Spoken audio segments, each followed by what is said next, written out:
The New South Wales Premier Gladys Berejiklian has provided some clarity around New Year's Eve celebrations for people within Sydney. She said that for people in the northern beaches, the restrictions will remain much the same apart from a few exceptions. People who live in the northern zone will be allowed to have 5 visitors at their home as long as they are from the same zone. That same rule applies to the southern zone. However, they will be allowed to have 10 visitors inside their homes. For Greater Sydney, the restrictions will remain much the same.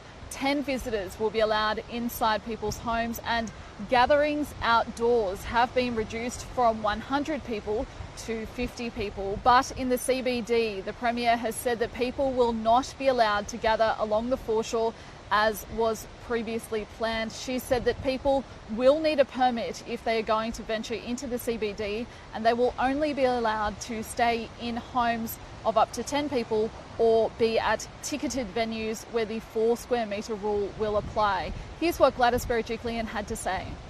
We don't want to create any super spreading events on New Year's Eve, which then ruins it for everybody across the state moving forward.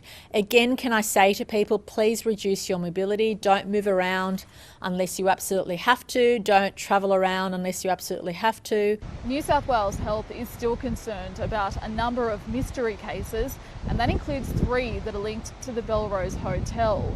The state recorded 5 new locally acquired infections of coronavirus in the 24 hours to 8 p.m. last night. 4 of those are linked to the Avalon cluster, which now stands at a total of 126 cases, while the other case is still under investigation.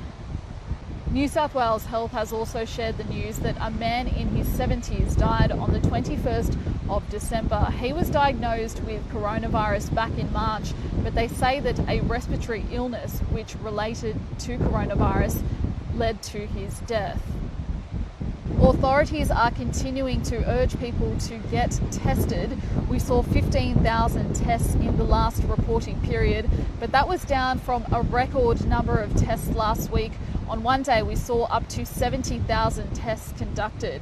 Here's what Dr. Kerry Chant had to say. If you get tested today and you're negative, and you get symptoms or different symptoms emerge a week later, you need to get retested. Even a few days later, please get retested. It is critical. The test just tells you about your status on one particular day. It doesn't give you an indication or assurance that you're not going to be positive in the future.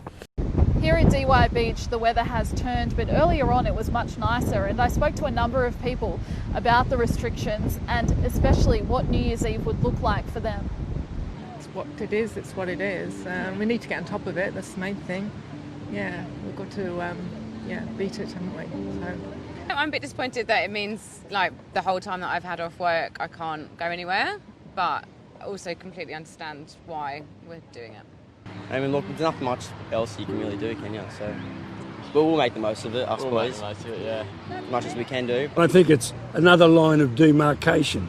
We had barriers on the states. Now we're getting barriers in the various interstate places. And that's really difficult to cope with when families are spread out so widely. But in the best interest, then you've got to wear some of these things, and that's about the way it's going to go, I guess. So, as you heard there, residents here in the southern zone are disappointed at what New Year's Eve will look like for them. However, they are accepting that this is a rapidly evolving situation.